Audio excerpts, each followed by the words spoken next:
27 de 3 de 2025 ao 23 de 4 de 2025. E terceiro punto, expediente 6795 de 2024 para a adopción definitiva da modificación do Regulamento Orgánico do Pleno.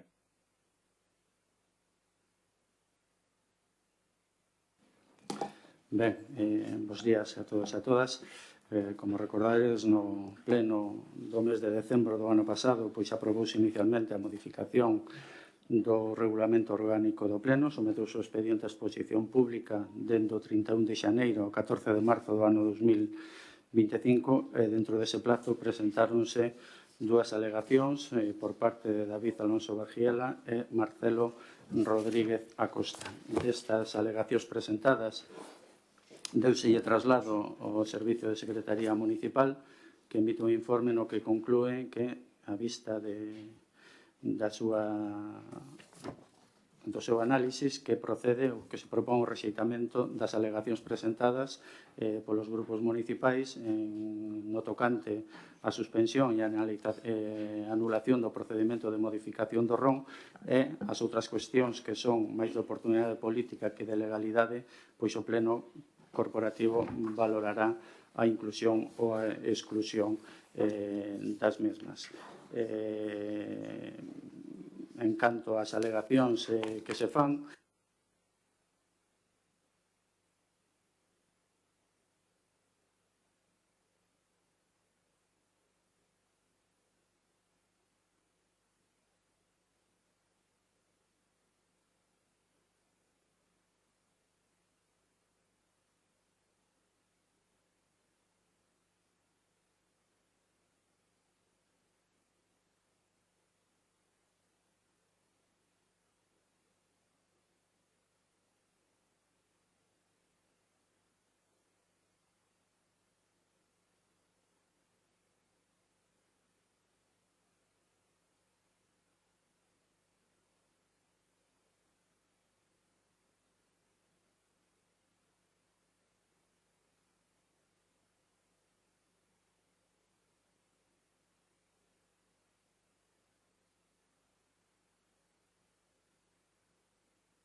neste caso non existe ningún impedimento para facelo. Aquí o único que se fixo foi por razóns de operatividade para administrar o correcto funcionamento plenario, pois limitar as que se fan no transcurso das sesións plenarias. O xeito de que fan outros concellos, porque, como xa dixen cando se aprobou inicialmente, nós aquí neste caso non inventamos absolutamente nada, porque hai outros concellos da nosa contorna que establecen incluso unha maior limitación a que aquí propón o Goberno, tanto como os exemplos que puxen no Concello de Vigo, en donde se limitan a 9, incluindo de Goberno, en proporción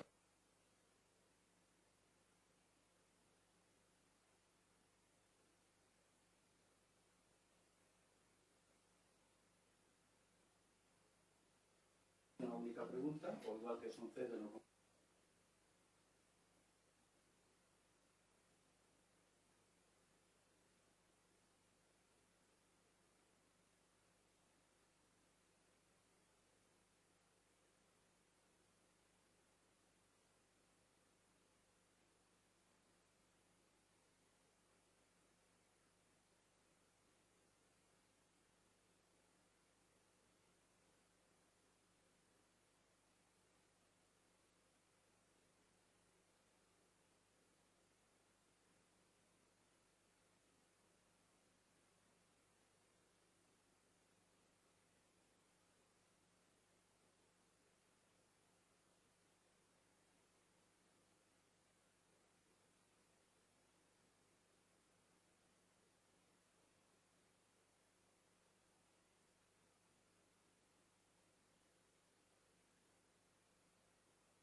Ola, bons días a todas as persoas.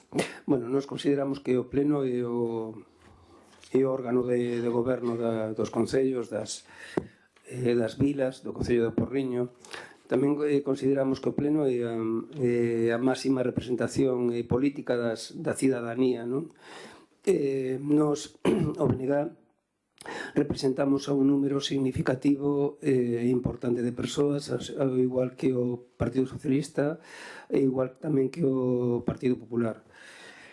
Tamén consideramos que o Pleno é o lugar onde se debate, onde se dan decisións políticas importantes que atinxen, que afectan non somente as persoas que son votantes nosas do Partido Socialista ou do Partido Popular, senón tamén persoas que votaron cuxos que non obtiveron representantes políticos nesta corporación, ou persoas que votaron en branco ou persoas simplemente que non votaron e que buscan diferentes formas de expresión para que a súa idea de como debe ser o Porriño forme parte das decisións políticas deste goberno. A vosa maioría absoluta a respecto desta modificación regulamentaria creemos que afecta a todas estas persoas, a todas, non somente as vosas votantes. De que maneira? Pois silencian, ocultan, reducen, minimizan a súa participación, porque desta forma o que estades facendo é silenciar, reducir a nosa participación nos plenos.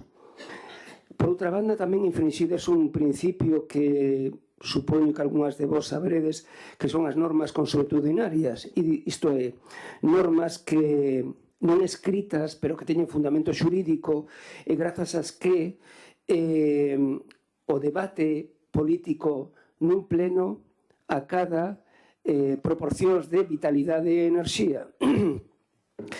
Por outra banda, xa centrándonos un pouco nas alegacións, é dicir, rexeitastes a utilización da linguaxe non sexista no regulamento que estades a modificar. Isto non é, Carlos, unha cuestión de oportunidade política. Non. A linguaxe non sexista non é unha cuestión de oportunidade política. Tamén, por outra banda, introducides un tema que a mí me parece molesto, que é o conflicto lingüístico. Eu estou aquí, desde que estou aquí, nunca tive ningún tipo de problema para expresarme, nin tive ningún tipo de problema con vos para que vos expresades na lingua que vos consideredes, pero que nestes momentos intentedes reducir a expresión oral da lingua galega nun pleno pareceme contraproducente por varias razóns. Unha, porque vos supoño que saberedes como está a situación da lingua galega na sociedade galega, non vos creeredes esta historia da imposición de galego porque a estas alturas xa é ridículo. A oportunidade xa tivestes, conseguistes o goberno da Xunta con esa mentira, pero non ten moito percorrido. Sabedes que hai unha ruptura da transmisión lingüística xeracional grave, ademais moi grave, con proporcións, con porcentaxes ridículas, pírricas, de fala da lingua galega na poboación menor de 18 anos, e que introduzades que unha reducción da expresión da nosa lingua nesta modificación regulamentaria, cando eso non ten, eso atenta ollo contra o espírito da Lei de Normalización Lingüística e do que di o Estatuto de Autonomía de Galiza, que é a promoción e o impulso da lingua galega en todos os ámbitos, incluso tamén nos plenos. Entón, e despois, por outra banda, tamén reducides a quenda e as réplicas da oposición, reducides os minutos de exposición da oposición, reducides o número de rogos, o número de preguntas.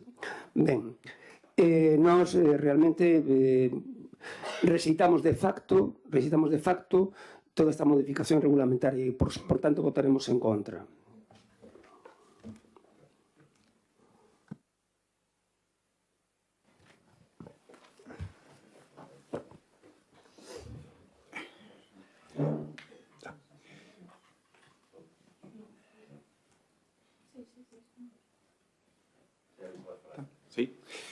Pois o Partido Socialista, en este caso, considera lamentable que sigades adiante con esta aberración xurídica.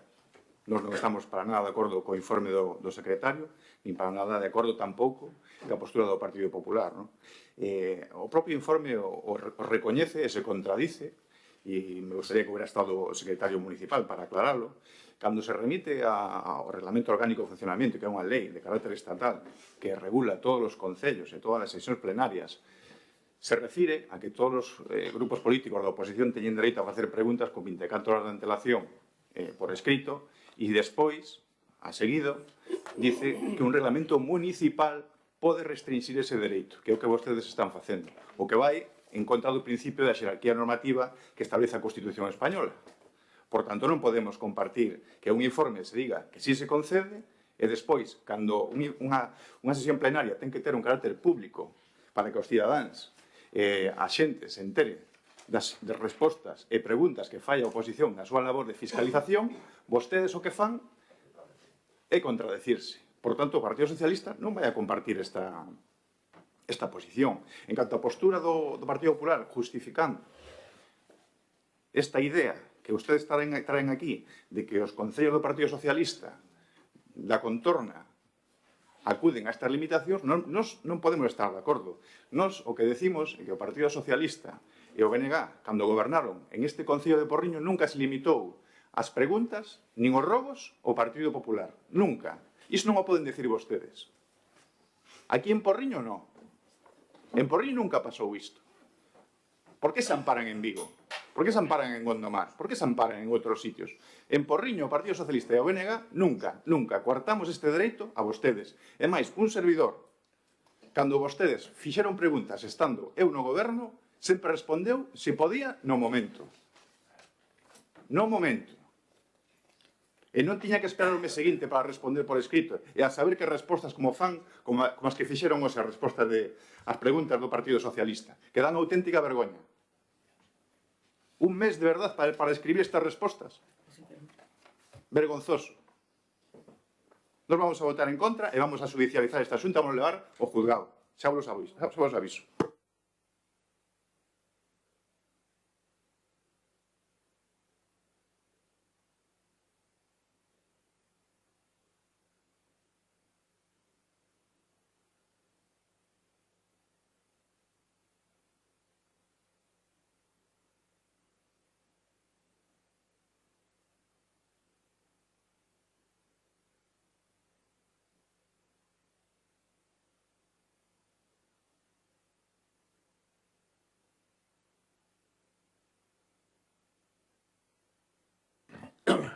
Cuarto punto, expediente 555-2025, desistimento da licitación para contratar a suministración de enerxía eléctrica municipal.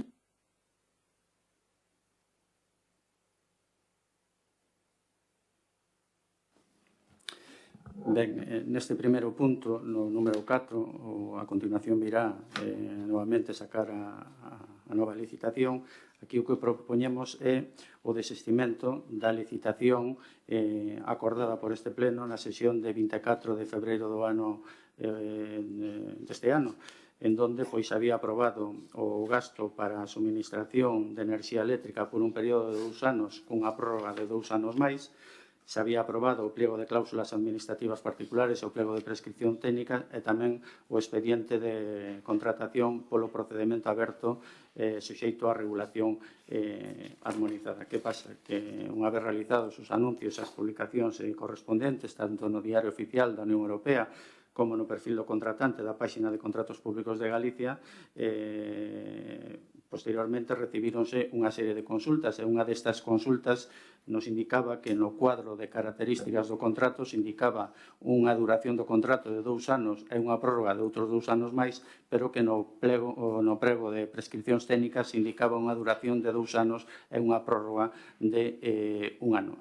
Nesta tesitura, pois a decisión que se tomou era desistir da licitación xa feita e fixámolo por unha sencilla razón de que durante este período xa se había presentado unha empresa, xa había presentado unha oferta e descoñecíamos se a oferta que había realizado esa empresa había tido en conta a duración do contrario de 2 máis 2 ou únicamente de 2 máis 1 e, polo tanto, para evitar calquer circunstancia posterior, un recurso notarial e que pudera demorar en demasía todo este proceso de contratación, por iso tomamos a decisión, neste caso, de desistir desta contratación e, posteriormente, sacar a nova licitación. Nada máis.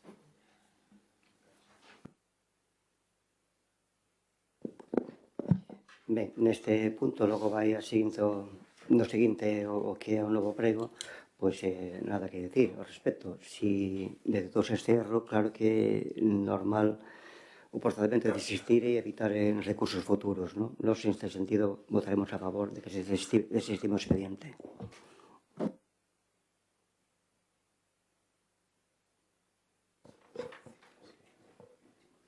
Ben, nos vamos a votar a favor.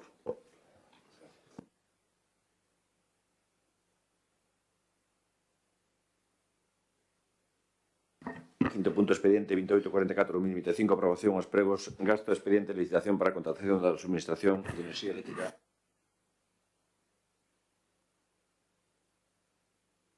Ben, como decía, pois neste punto, unha vez desistido do anterior expediente de licitación, o que agora traemos aquí é a aprobación, neste caso, do gasto por o importe exactamente o mesmo que no expediente anterior de 1.843.184,54 euros IVA engadido para a suministración de enerxía eléctrica durante 2 anos cunha posibilidade de prórroga durante 2 anos máis, aprobar o plego de cláusulas administrativas e o plego de prescripcións técnicas que xa habrá no expediente debidamente correxidos, e incluso se incluiu unha modificación de máis de que, no suposto de que houvese calquer discrepancia que neste momento, pois eu creo que non hai, pero en caso de que houbera, pois sempre prevalecería o cuadro de características do contrato. Obra no expediente tamén os informes preceptivos favorables da Secretaría Municipal e de Intervención Municipal e, polo tanto, o que sometemos é a aprobación deste gasto, a aprobación dos pregos e a aprobar o expediente de contratación. Nada máis.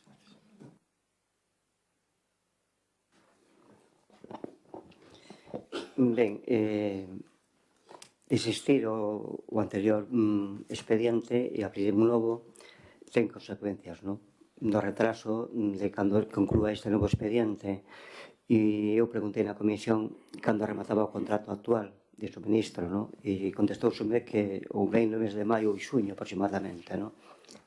Se non é así, quería saber cal é a data de remato do contrato de suministro actual, porque pode cadrar que teña en abril.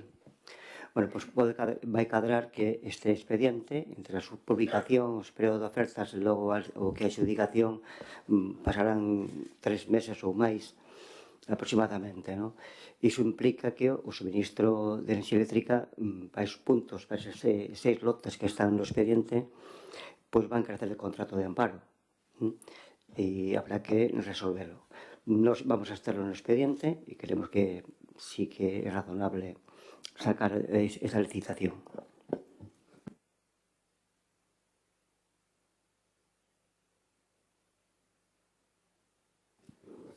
Ben, non nos vamos a opor, evidentemente, a que se licite o contrato, que si votamos en falta. Xa fixéramos unhas observacións anteriormente cando viu para aprobar tamén este prego. Votamos en falta, pois, por exemplo, que se contemplen nesta licitación determinar medidas como obligar a empresa que gane estes contratos a instalar puntos de recarga de vehículos eléctricos. Creemos que non temos suficientes puntos no municipio e estánse encargando de instalarlos, de feito, outras administracións, sobre todo a central, e votamos en falta que, xa que licitamos isto, deberíamos haber pensado tamén en este tipo de suministro, ¿no? Para este tipo de servicios, sobre todo, si creemos nun sistema pues, de economía circular e sostenible e medioambientalmente sensible, ¿no? Nada máis, pero non nos vamos a opor, evidentemente.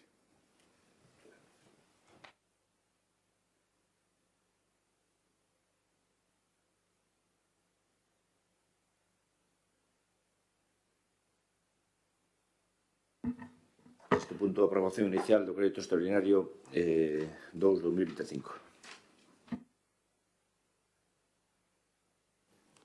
Ben, traemos aquí esta segunda modificación orzamentaria, pois en este caso mediante un crédito extraordinario como dice o título, a 2/2025, para facer fronte a tres moi concretas actuacións.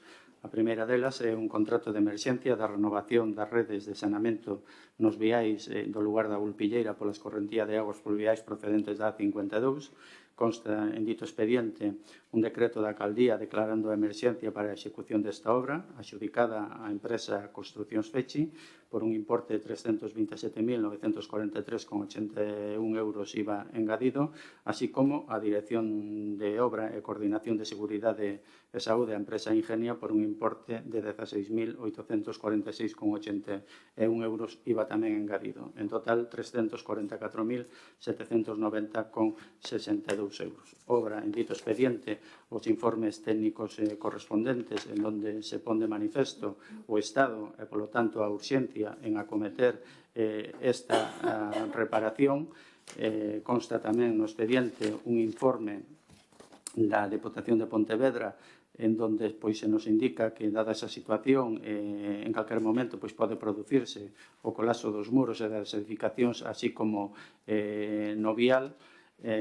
Polo tanto, nós consideramos, non estamos de acordo co que se indicou, creo que foi por parte do BNG en comisión informativa, de que acudamos de forma fraudulenta a este tipo de contratos. Entendemos que neste caso está máis que xustificado levar a cabo este contrato de emerxencia co Ministerio de Fomento, non sei se con anterioridade, que supoño que sí, pero por parte deste goberno xa se mantuveron varias reunións presenciais cos técnicos da demarcación de carreteras, pois sempre tuvemos boas palabras por esta cuestión e, dado que ao día de hoxe non se ten procedido a subsanación a levar a cabo estas obras, pois é a razón para evitar calquer perjuicio maior, decidimos neste caso sacar ou levar a cabo mediante un contrato de emerxencia sin perjuicio da firma do correspondente convenio co Ministerio de Fomento, se non é o caso, pois en reclamar o importe que nos fagamos frente como consecuencia da realización desta obra.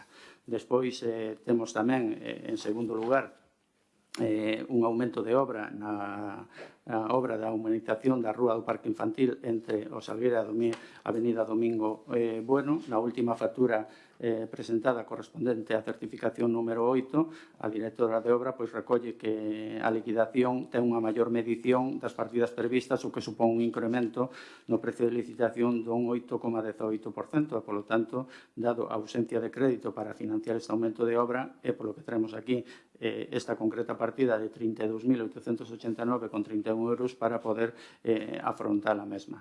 E, finalmente, en relación á renovación da Rúa San Sebastián entre a Avenida Domingo Bueno e a Capela de San Sebastián na fase 1, esta obra xa foi adjudicada a Oresa por un importe de 472.791 euros. No ano pasado xa se executou parcialmente esta obra por un importe de 147.782 euros e queda pendiente o importe da anualidade este ano 2025 por importe de 325.008 euros. Tendo en conta o procedimento para o seu financiamento e dado que non se pode incorporar directamente este crédito porque é un crédito extraordinario de 2023 xa incorporado no ano 2024, é porque non temos outra opción de traer hoxe aquí e renovar este crédito extraordinario. Constan no expediente os informes da intervención, os informes técnicos e da intervención municipal e, polo tanto, o que sometemos a esta consideración deste pleno a aprobación inicial do mesmo. Nada máis.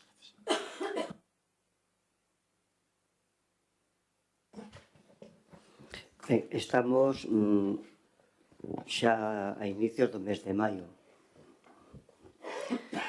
e a práctica deste goberno é funcionar sin orzamento ou facer un orzamento ao final de exercicio para cadrar contas. Era unha práctica habitual no Partido Popular de hai moitísimos anos.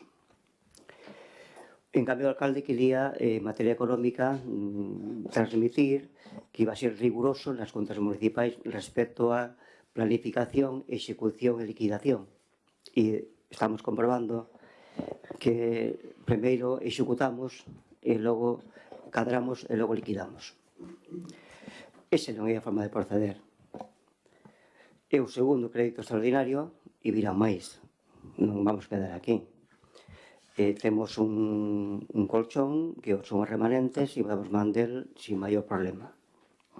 Entonces, non só pola cuestión de falta de cumplimento, incluso do alcalde directamente, a finais do ano pasado, cando se entrou en vigor o novo orzamento, xa anunciou que a principios de ano estaría un orzamento sobre a mesa para debatir e aprobar.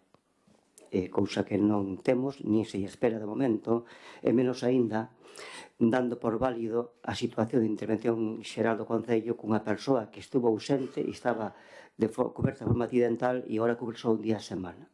Si consideran que a intervención xeral do Concello do Porriño pode estar coberta un día a semana co volumen económico que ten e de xestión este Concello, creo que non debía ir por aí a cousa e nós non compartimos esa forma de proceder e esa aposta clara polo goberno municipal en manter esta situación irregular ou ao menos de deficiencia na intervención.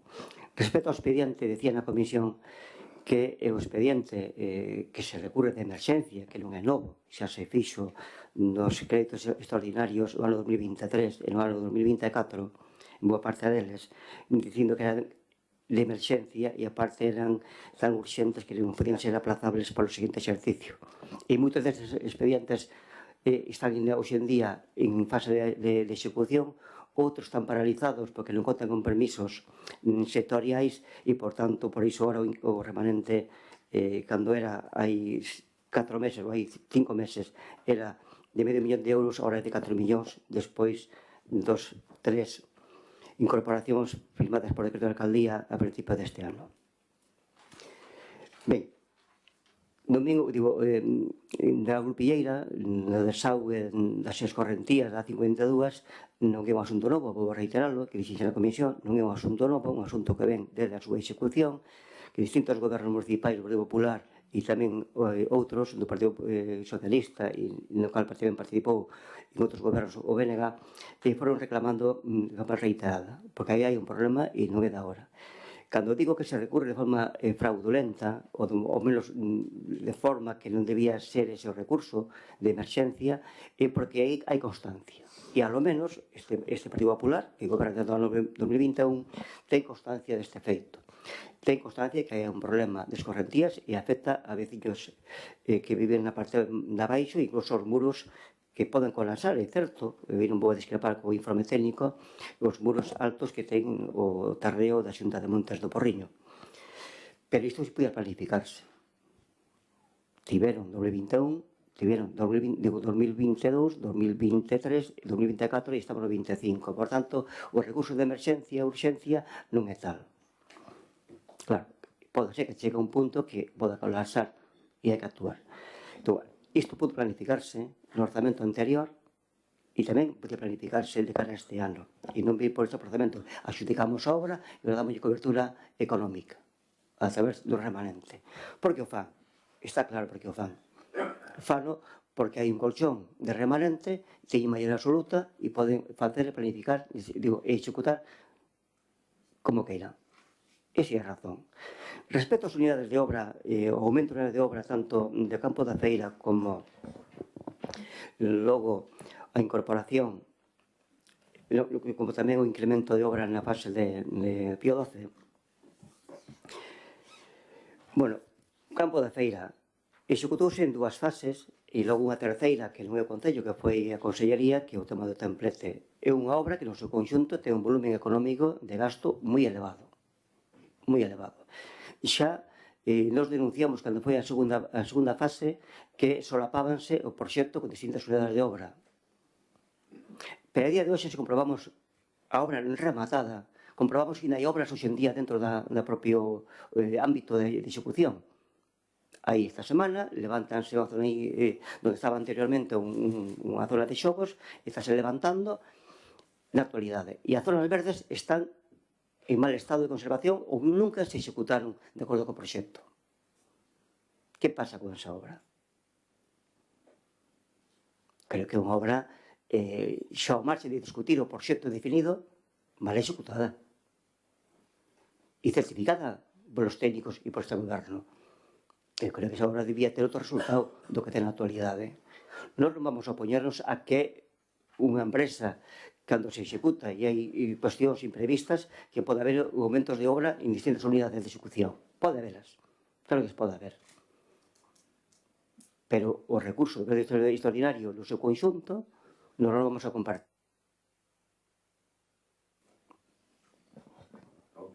Sí.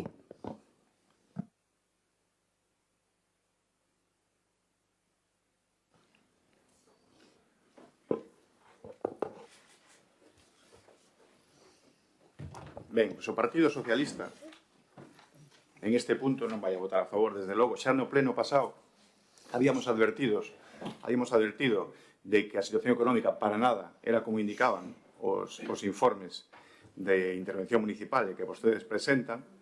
Decíamos que había maquillaxe fiscal e seguimos dicindo, e non o inventamos. Agora encontrámonos este mes con un remanente de 4.686.242,14 euros. O mes pasado eran 7 millóns e a principio de ano supostamente eran 10 millóns. Moi ben, pois olvidouselle de contemplar en este cálculo de remanente o neto que quere decir de descontar todas aquelas operacións de crédito que levan traídos desde o 23, promesas electorais incluídas, e que non executaron nin autorizaron o gasto todavía. Eu vou ler un relato. O relato completo destas obras que vostedes anunciaron, tedes aprobada a RC, a retención da partida necesaria para licitar esas operacións e non fixeron nada. E compútano como remanente, por certo. Renovación do campo de fútbol de Pontellas, 568.000 euros. Renovación do campo de fútbol de Ouramal, 601.000 euros. Urbanización Praza Sol, 865.000 euros. Da humanización da rúa Parque Infantil, por certo, quedan 40.000 euros pendientes de autorización, pois non entendemos que se tallan 30.000 ahora para estas obras de mellora que supostamente presenta Estefanía Grandal, arquitecta do proxecto. E diferentes saneamentos como o da Graña, o do cual descontaron 250.000 euros, que quedan 510.000, saneamento de Budiño, 185.000, saneamento da Belenda, Figueiras, 125.000, saneamento do Cerquido, 82.000, saneamento de Benunes, 556.000, saneamento de Sobral e Iriz, 355.000, saneamento de Penedo Toxal, o cual lle descontaron tamén 250.000 euros, 273.000, saneamento Rego da Lama, 85.000, conexión de rede de saneamento de Torneiros, que está en execución, é certo, pero está sin autorización de gasto, 144.000, saneamento 6 o Arroteo a Pontellas, 199.000, e despois a liña de axuda para bombeos individuais, 90.000 pendentes. Por tanto, o remanente que vostedes dicen, se lle descontamos isto, non nos queda casi nada. É dicir, non nos dan as contas. Non nos dan as contas.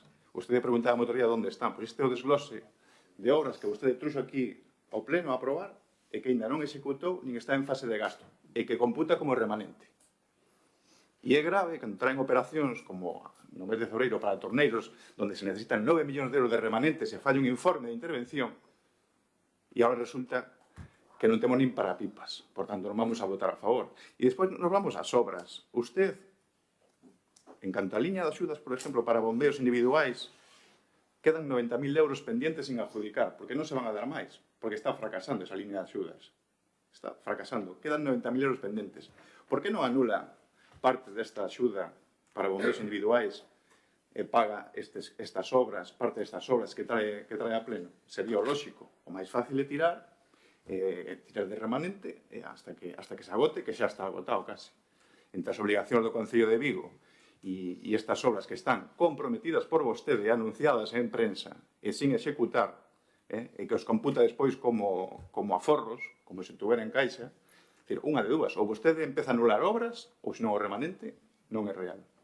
E vostede non quere vir aquí a anular obras, evidentemente, porque non quere quedar mal. Por tanto, as contas non dan. Entonces, con nos non vai a contar con esta pantomima, é unha pantomima, así de claro. E esta obra que vostede plantea na zona da Vulpillera, evidentemente, é moi necesaria, e nos estaremos de acordo e votaríamos a favor, sempre e cando truxera neste punto rendo día unha cuestión adicional que reclamarlle ao Estado esta cantidad, cousa que non truxe o punto do rendo día. Nos estaríamos a favor de reclamarlle ao Estado central que pague esta cantidade. Gracias. Gracias, David. Ante a falta de interventor, casi vamos a chamar para que ocupe a plaza de intervención. Votos a favor do punto? Votos en contra?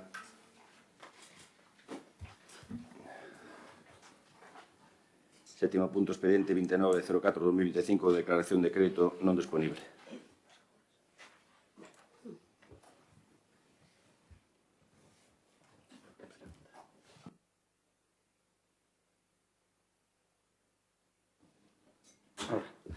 Ben, como xa se adiantou en comisión, aquí a proposta é isto, efectivamente, declarar non disponible do orzamento do Concello do Porriño deste ano 2025, prorrogado do ano 2024, a cantidade de 1.450.000 euros para facer fronte, pois, no seu caso, unha vez se determine todas as cuestións que a día de hoxe, pois, lamentablemente, ainda están pendientes, pois se resultasen desfavorables ás resolucións judiciais que hai en curso, dado pois a total ausencia de querer entablar unha negociación sobre este aspecto, pois non nos queda outra opción que declarar non disponibles este importe e dar conta ao Servicio de Intervención para que leve a cabo as anotacións contables e orzamentarias correspondentes, que é o que nos indican por parte do Servicio de Intervención, que é o que procede facer neste caso. Por lo tanto, non se trata de ningún postureo, nin que non sexa necesario traerlo, porque a nos pónsenos manifesto que sí que é necesario. E xa se dice tamén no informe de intervención que o crédito que se pretende declarar como non disponible, pois na partida do orzamento 161.462000, abastecemento a concellos, ascende, como digo, a cantidad de 1.450.000 euros, dos que 1 millón de euros xa proceden do suplemento de crédito tramitado no ano pasado e xa incorporado ao presupuesto do ano 2025, e o importe restante, os 450.000 euros, é a dotación orzamentaria inicial da partida. E tamén se indica por parte do Servicio de Intervención que, vista a necesidade de declarar, recalcan, vista a necesidade de declarar, non que non sexa necesario, o citado crédito como non disponible, compróbase que o estado da aplicación orzamentaria afectada atópase en RC de créditos non disponibles co número 4763 por importe de 1 millón de euros e 4764 por 450.000 euros incorporados xa ao expediente. Por lo tanto, emítese un informe favorable e que a proposta que nos asumimos e traemos aquí para que se declare a non disponibilidade de créditos na aplicación orzamentaria correspondente pola cantidade de 1.450.000 euros. Gracias.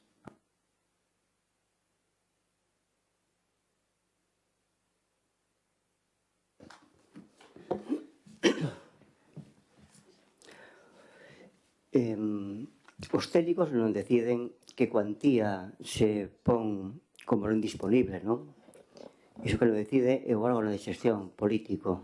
E eu, neste caso, son vostedes, o Partido Popular, quen decide que conste no orzamento municipal prorrogado 450.000 euros e a decisión ou a interlocución do alcalde do Porriño, que tamén é presidente do Consorcio de Aguas do Louro, para un acordo do comité directivo que di que van a acordar ou ter o compromiso para transferir ao Concello do Porriño, no caso de ser efectiva esa reclamación, 450.000 euros.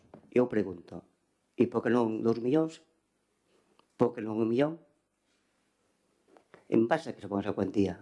Por unha ocurrencia de alguén ou solo para que aparecese unha cifra concreta respecto e fixera referencia á auga, o pago da auga co Concello de Vigo? E no caso do Concello do Porriño, por que contemplamos unha retención con aguas remanentes de 1 millón de euros? Cada cuantía que se reclama ou está en xogo esa reclamación supera por moito esa cantidade. Iso non lo deciden os técnicos. Iso decido quen xestiona o Concello do Porriño, que son vostedes, vou a repetir. Por tanto, non é suficiente ter unha denominación concreta no orzamento que diga crédito disponible para pagar un suposto caso de pagar a auga que reclama o Concello de Vigo. Sexamos claros, ou poñemos moito ou poñemos todo que nos reclama por previsión, por tanto temos aí un remanente non disponible, ou non poñemos nada e esperamos unha resolución judicial. Entón, xa digo, insisto, iso non lo deciden os técnicos, deciden vostedes. Claro que é un postureo, e volvo a manter, é un postureo, porque saben que hai que pagar, e vosotros saben que vai ter que pagar desde 1 de xaneiro de 2014 en diante, e o anterior saben, incluso os xurídicos, saben que vai haber que pagar. Está a cuantía por determinar, evidentemente. Eu decía outro día, na comisión, o goberno ten o compromiso de non dispoñer deste remanente ou destas partidas, unha recepción de crédito era suficiente. Isto reitera. O acordo de non dispoñer dese dinheiro reitera esa recepción de crédito. E sale de calquera vinculación económica que poda facerselle frente. Porque ten unha finalidade moi concreta do remanente. É unha reiteración. Nos non vamos a votar en contra, porque que haxe unha retención de crédito aí, cada nos pedimos que viese ser incluso maior, e logo se le vera se hai unha resolución judicial que diga que non hai que pagar ou hai que incrementar no caso de que haxe que pagar. Vamos a estar neste punto.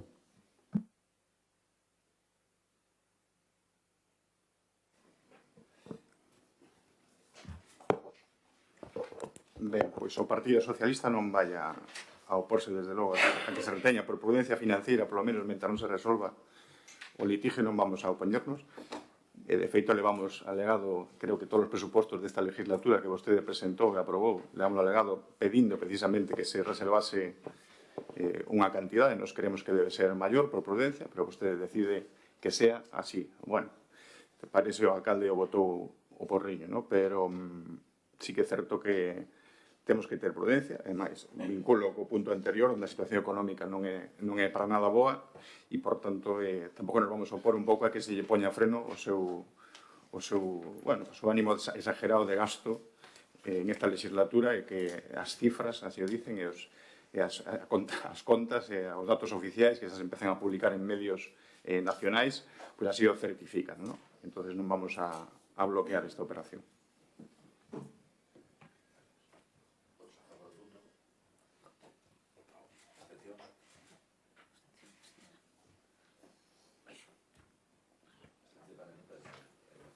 Sí.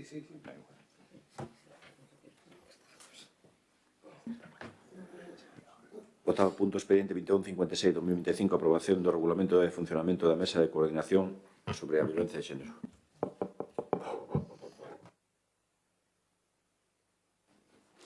Ben, aquí no pleno do mes pasado, pois, demos o primer paso para a constitución da Mesa de Coordinación e seguimento das actuacións en materia de violencia de xénero. Hoxe o que traemos aquí a este pleno é o regulamento de funcionamento desta mesa. En relación ao tema da composición, no apartado terceiro, pois hai un erro, dado que se indica que esta Constitución foi aprobada na sesión ordinaria de 31 de xaneiro do ano 2025 e o correcto é 31 de marzo do ano 2025. En relación tamén á súa composición e ademais de todo o personal, tanto técnico como político, que se fai constar na mesma, pois dispúxose que a mesa tamén estará aberta á participación de outro personal técnico de Concello no caso de que se requira a súa presencia, e tamén dunha persona en representación de cada un dos partidos políticos con representación municipal. En canto ao funcionamento da mesma, esta mesa convocarase semestralmente en sesión ordinaria e extraordinaria, ás veces que sexa preciso, pois presidida polo alcalde ou a persona naquel delegue. As funcións de secretaría desarrollarás pois a persoa que ostenta a secretaría municipal con esas funcións correspondentes ao seu cargo. Os acordos adaptarase por maioría simple das persoas presentes. Tamén se prevé que as actas das sesións, tanto ordinarias como extraordinarias, se remitan no plazo máximo dun mes dende a súa celebración a cada unha das persoas que asistiron á mesma, e finalmente na disposición final da entrada en vigor, que este regulamento pois entrará en vigor dende no prazo de 15 días dende a súa publicación no Boletín Oficial da Provincia. Nada máis, gracias.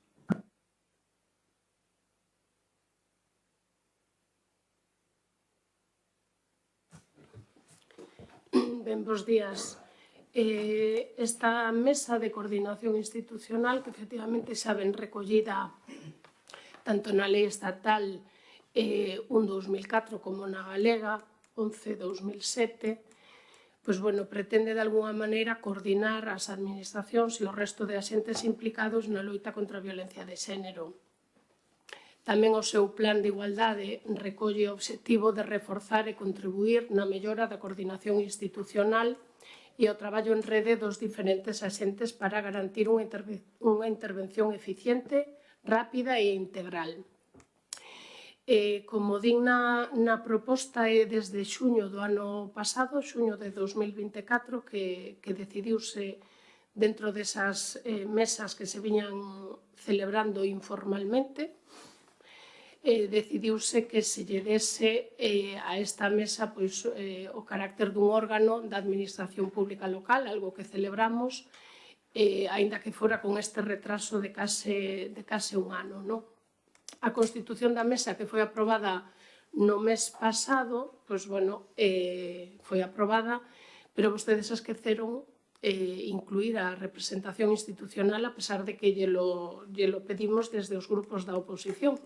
E non só a representación institucional do resto de forzas políticas, sino tamén de outros axentes que traballan con mulleres vítimas de violencia de xénero que poderían ser interesantes para ampliar a visión e facer unha abordaxe integral deste tema.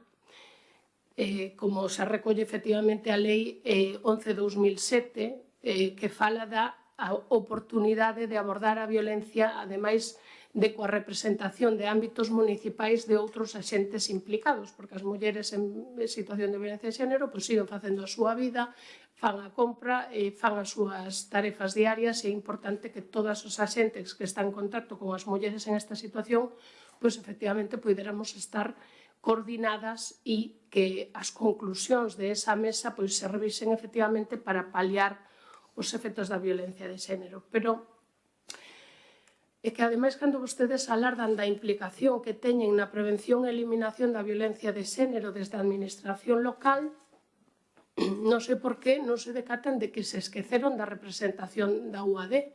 Por exemplo, acaso creen que a violencia nas mulleres con adiccións non existe? Si é precisamente un eixo de traballo do Plan Nacional de Drogas e é unha causa que multiplica a vulnerabilidade das mulleres porque a problemática de saúde agocha e fai máis difícil identificar a violencia de xénero. Entón, consideramos que, ademais de, felicitamos, non?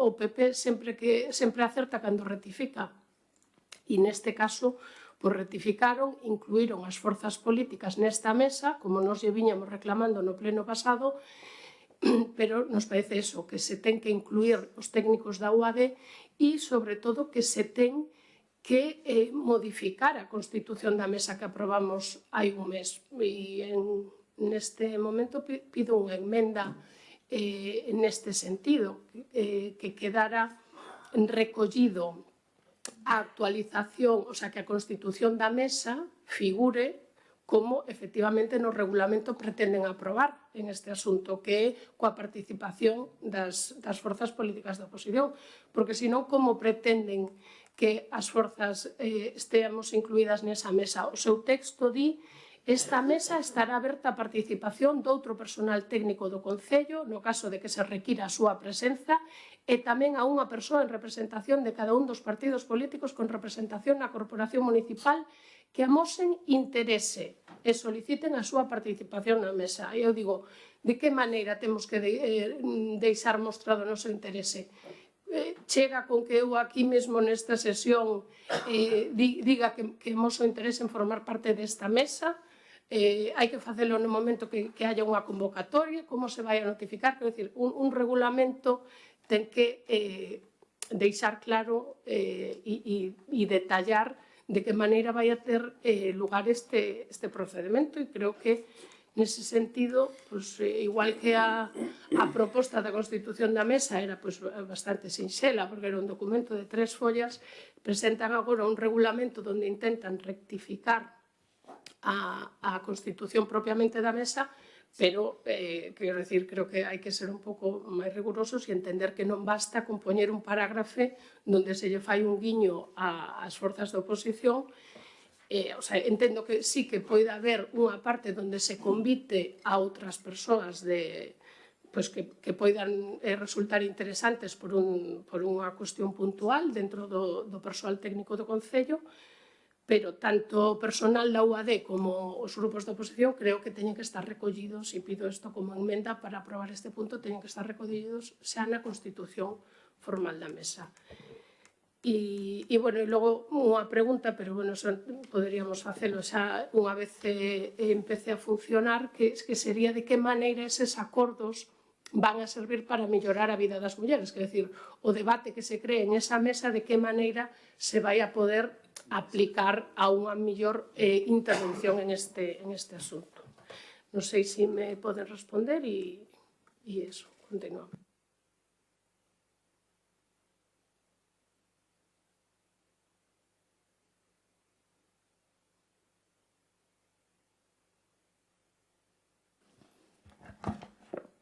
Dende o Partido Socialista consideramos que este é un asunto de gran calado, dado o aumento de víctimas que anualmente se cuentan, e por eso entendemos que exista unha representación en la formación desta mesa de Biogen que enriquezca desde los diversos puntos de vista los objetivos de la misma.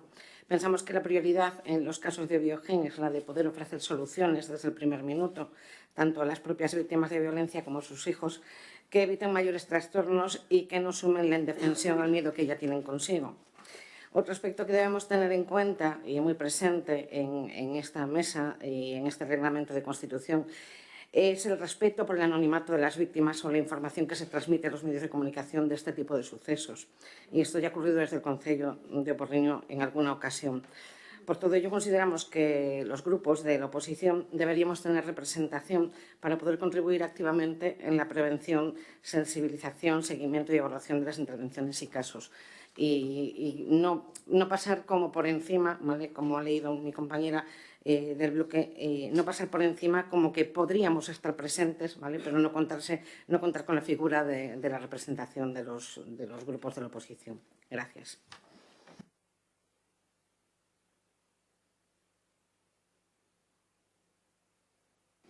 Ben, Miriam, en relación ao tema da Constitución, eu creo que o interés tanto o vosso como acabo do Partido Socialista se acaba de manifestar. Eu entendo que con iso xa sería máis que suficiente para entender que, ademais de outro personal técnico, se considerase necesario, pois xa estarías incluídos no tema desa mesa e xa se faría as oportunas convocatorias ao respecto. De feito, ahora, o título, inda que aí aparece a aprobación do regulamento, é o regulamento de constitución e funcionamento da mesa. E, polo tanto, podemos dar por sobreentendido de que xa se están incluído esa coletilla que facemos ao final. En caso de que non se considerase así e fose necesario, pois tampouco habría ningún problema en modificar esa Constitución e engadir este punto en concreto. Despois, en relación aos acordos que esa mesa poida ou non tomar, pois evidentemente trataremos de que os que se adoiten poidan ser efectivos e finalmente podan servir para algo, para mellorar a vida de todas estas mulleres que sufren esta lacra da violencia de xénero. Pero iso é o que trataremos de facer. Nada máis.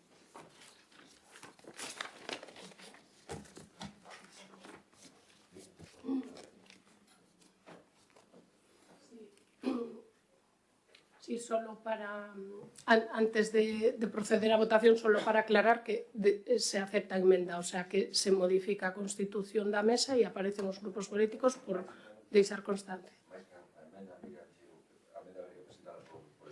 Podese facer unha emenda en voz. O secretario. Vale.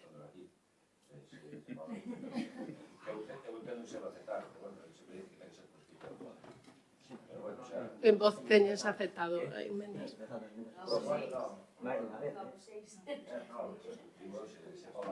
lo hago Vale. Ya está nuestro compromiso tamén de que está aceptado, así que non pasa nada. Vale. Algo máis?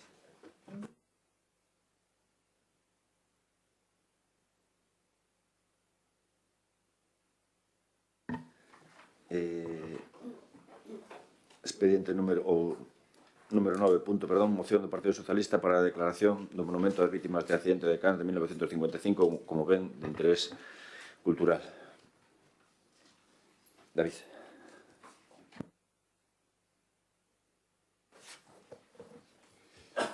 Bueno, pois o Partido Socialista o que trae hoxe a pleno é a aprobación, si procede, para declarar ese monumento a eses falecidos.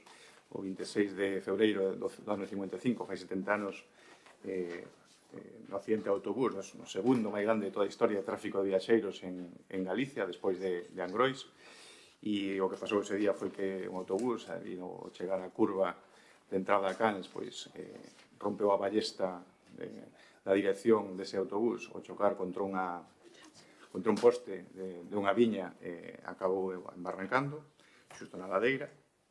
E, evidentemente, aí o que se fixo foi unha labor colectiva inconmensurable por parte de migrantes que estaban en Argentina, en Buenos Aires, de diferentes vecinos de diferentes municipios da contorna, decidiron costear a construción dese monumento no seu honor, e o que pedimos é que se recoñeza esa categoría, xa que o monumento está nunha estación lamentable, e creemos que sería bo que se recoñecese, que se inventariase como municipal incluso, e que se recoñece e se protexe ese patrimonio, sobre todo con semejante traxedia de tráfico de viaxeiros. Está claro, ese monumento, como nota informativa, contemplaba os nombres dos 31 falecidos en ese día, pero eu mismo, como concelleiro de Goberno no ano 2020, encarguei un estudio sobre este accidente do Departamento de Cultura e descubrimos que había un falecido máis a consecuencia das víctimas con posterioridade á colocación deste monumento. O sea, as víctimas serían 32, non 31. Iso é un tema que está contrastado, podedes consultalo co Departamento de Cultura e recoñecerlle a esta persona en esa posible restauración no futuro, recoñecerlle ese carácter de víctima tamén neste accidente, na que non morreu in situ, morreu posteriormente. Entón, o punto de acordo plenario é o seguinte, que o Concello de Porriño inste a Dirección Xeral de Patrimonio Cultural da Xunta de Galicia a iniciar o expediente para a declaración do monumento como ben de interese cultural en virtude da Lei 5/16 do Patrimonio Cultural de Galicia, e dous, que se traslade o presente acordo á Dirección Xeral de Patrimonio Cultural da Xunta de Galicia, ao Consello da Cultura Galega, Diputación de Pontevedra, Concellos de Tui, Redondela, Salceda e Vigo, que é de onde son as víctimas, e asociacións culturais do municipio, co fin de recadar apoios na tramitación da declaración deste BIC. Gracias.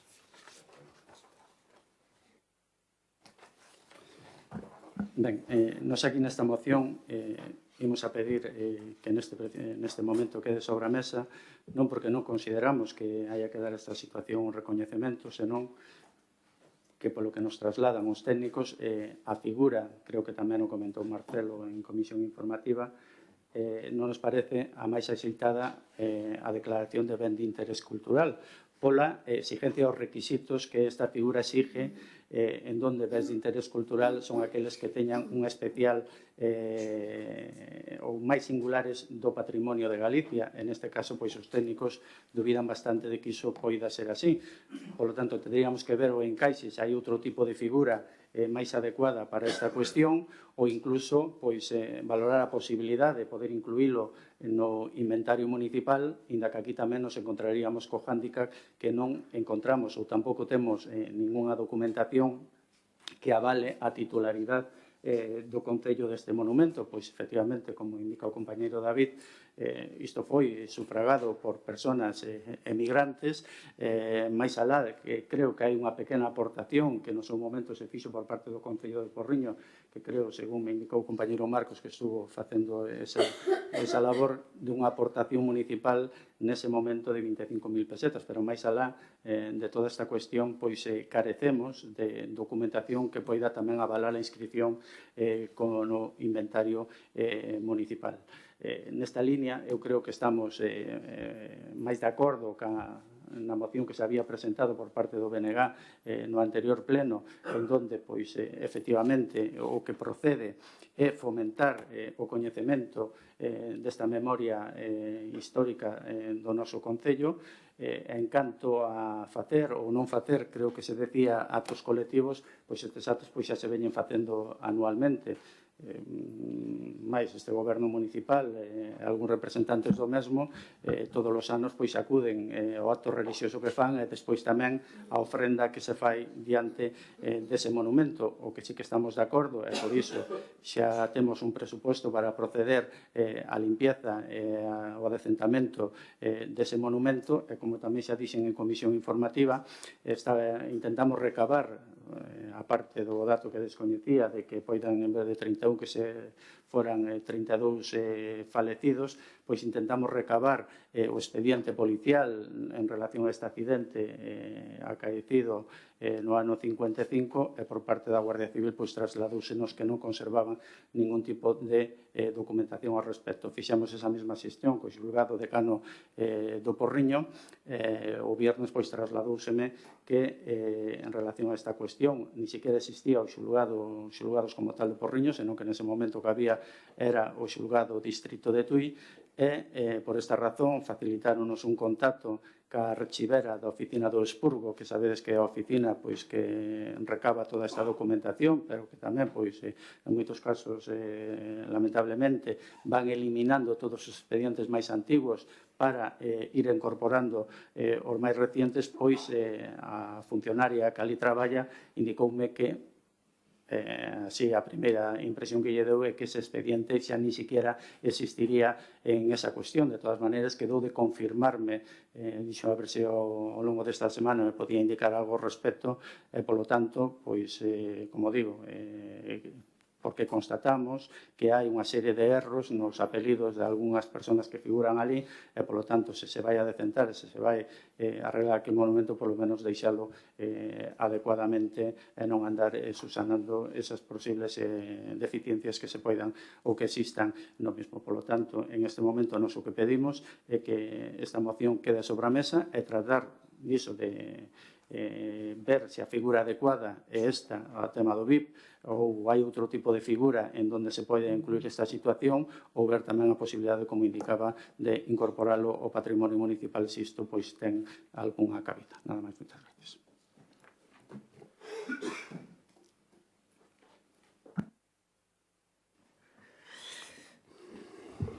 Bueno, boas. Bueno, nós, efectivamente, tratamos unha moción no pleno anterior sobre esta cuestión na que solicitamos, efectivamente, no acordo, pois fomentar o coñecemento deste episodio, deste suceso grave na memoria da vila e, por suposto, realizar actos colectivos que impulsen a permanencia na memoria do pobo do Porriño, de Cans, da parroquia de Cans e do pobo do Porriño xeral e dos povos dos que eran as vítimas deste suceso. Un acto colectivo, pero un acto colectivo popular, non? Eso, para empezar, popular, no que, aínda que estivesen presentes as forzas políticas, que realmente o protagonismo tivera o povo. Isto por unha banda. Alegrámonos porque no seu momento, hai un mes, o Partido Popular votou en contra desta moción e alegrámonos desta rectificación, non, Carlos? Ás veces nós tamén pensamos que eu supoño que isto formará parte do xogo político, non aprobar mocións pero despois darlle para adiante por outro lado, decir, non sei por que non se aprobou esta moción no seu momento. Xa pasando agora a moción do PSOE, isto é un tema bastante delicado, importante, como para que sexa tratado en profundidade, efectivamente. Por unha banda, nos comprendemos desde o BNG a conmoción que tivo que darse na parroquia de Cans no ano 55. Eu estava equivocado, pensei que era posterior do ano 64, pero a conmoción e a emotividade que aínda hoxe en día está presente na parroquia cando se lembra este suceso. Por outra banda, tamén consideramos desde o BNG que as figuras de protección son ferramentas indispensáveis, fundamentais para o impulso e dinamismo de todos aqueles monumentos, non monumentos, patrimonio material ou sucesos que estean na memoria colectiva dos povos. así fixémoslo no ámbito ambiental coa moción do NIL que non pasou polo Partido Popular. Mas neste caso é un caso así realmente que hai que tratarlo verdadeiramente porque queremos, non?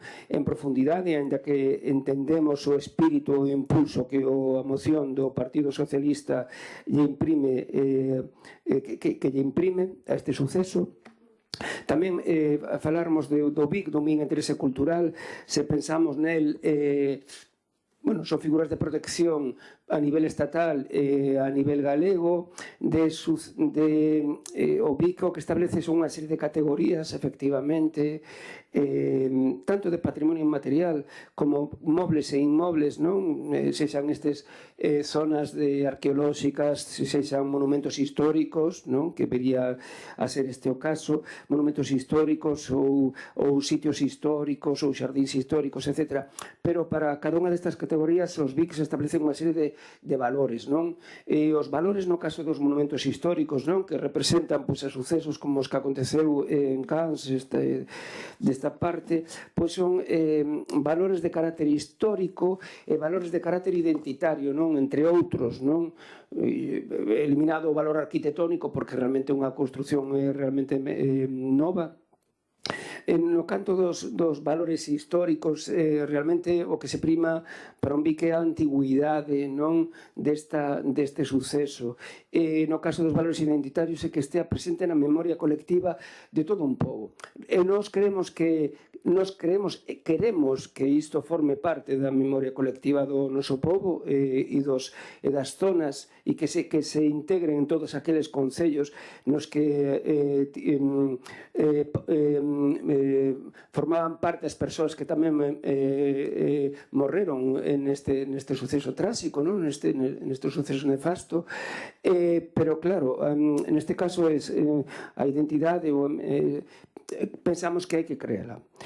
Para iso tamén introducimos no seu momento a nosa moción de promoción e sí que consideramos que pudiera ter encaixe efectivamente en algunha figura, creemos que sí, pero eu creo que nós pensamos, eu creo non, nós desde o BNG pensamos que hai que traballar un pouco máis en canto primeiro, labores de mantemento que prácticamente se facían poucas, e labores de promoción a través de xornadas ou do que sexa, para que, como mínimo, o Concello do Porriño sexa consciente de integre na súa memoria este suceso tan tráxico e que despois sexa exportado ao momento aos concellos limítrofes.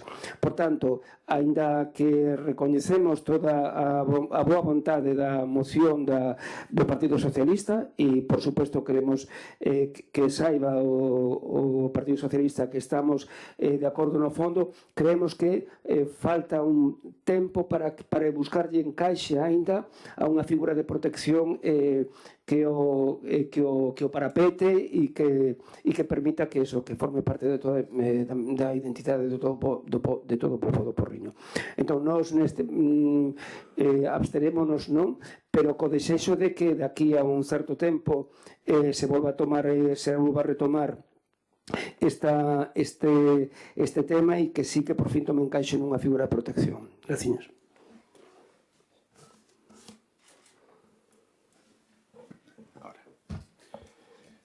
Bueno, o Partido Socialista, en este sentido, despois de escoitar as posturas dos partidos, nós non vamos a variar a postura. Nos creemos que ao momento temos esta función como partido político, representamos os cidadáns, as vítimas destes fallecidos consideran que debemos seguir para diante e consideran que é xusto de justicia que o Pleno do Porriño inste a institución que, en este caso, a Dirección Xeral de Patrimonio Cultural da Xunta de Galicia a facer estes trámites e para levar un no ou unha negativa xa habrá tempo. En caso de que haya unha negativa, non temos ningún problema posteriormente en que o Goberno leve unha iniciativa para encaixar unha figura que máis proceda. En caso de que sea negativa, do momento que eu sepa, non hai nada definitivo, nin informes tampouco definitivos por parte do Departamento de Urbanismo, que considero que son eles os que trasladan esas dudas, non? Entón, nós, como neste expediente non vemos nin informes, nin se asuntou nada, pois creemos que debe impulsarse e a decir que non, pois xa habrá tempo. E a memoria colectiva, pois, como decía ben Carlos, cuídase colectivamente, en este caso, recoñecer os veciños que veñen facendo mantenimiento. Recordo a última vez que se fixo, con dúas veciñas, e despois hai outra veciña máis que esporádicamente tamén cuida deste monumento, e todos aqueles homenajes colectivos que ustedes fan como goberno, nos apoyámoslos, pero tamén me gustaría que convocasen a oposición porque nos enteramos por fotos. Eso sí que é certo tamén. Gracias. Gracias, David. Marcelo, solo añadir que nos na moción que presentaste vos non votamos en contra da urxencia, porque se debate hoxe, pero non votamos en contra da moción do fondo, nada máis. Vamos a votar votos que quede sobre a mesa, votos a favor, votos en contra, abstencións.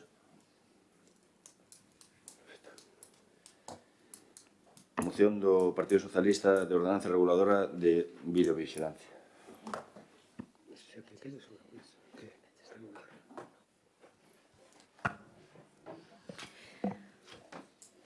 Bueno, pois, desde o PSD a PSOE, tal y como ya manifestamos en sesiones anteriores, nada tenemos que objetar a la colocación de elementos fijos de videovigilancia y lectura de matrículas en un cruce de riesgo en materia de seguridad de tráfico.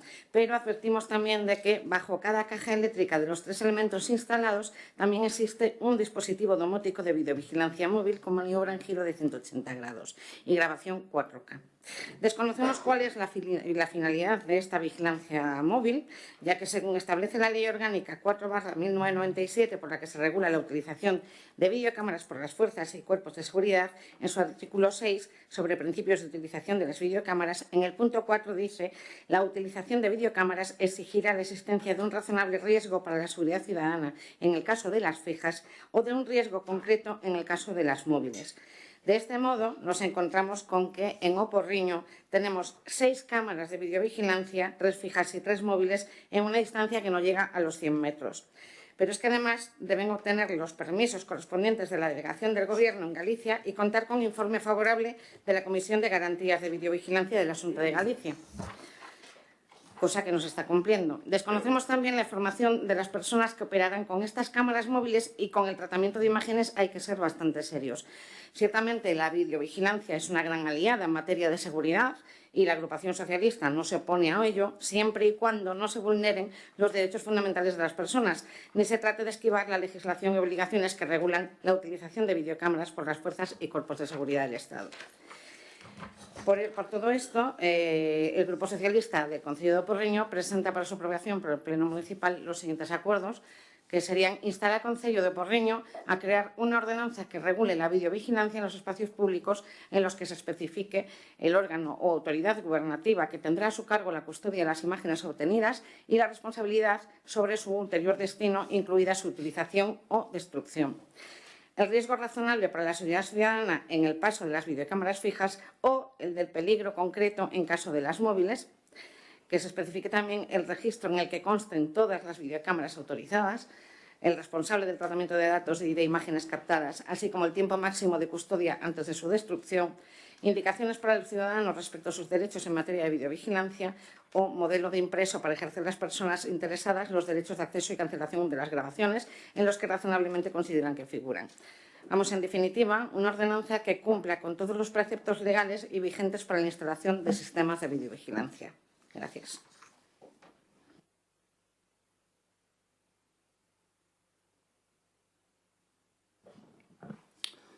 Ben, aquí, nesta cuestión, xa tamén, como dixen en comisión informativa, eu creo que digamos o que digamos, o Partido Socialista ten unha opinión formada en esta cuestión, e da igual o que nos digamos, porque vai entrar por un oído e vai salir por outro. Da igual que digamos que sean cámaras fijas, que sean cámaras móviles, que sean cámaras fijas panorámicas, como efectivamente son as que están na plaza central, da igual que o ángulo de visión sea de 180, 360, 720, da igual que sean cámaras LPR de recoñecemento automático de matrículas que estén enfocando exclusivamente a vía pública, o tema da carretera, dá exactamente igual o que digamos neste aspecto, porque, como digo, ustedes xa teñen unha opinión formada, xa dicen que falan dun uso irregular destas cámaras, cando ningunha delas a día de hoxe está en funcionamento, as do paso a nivel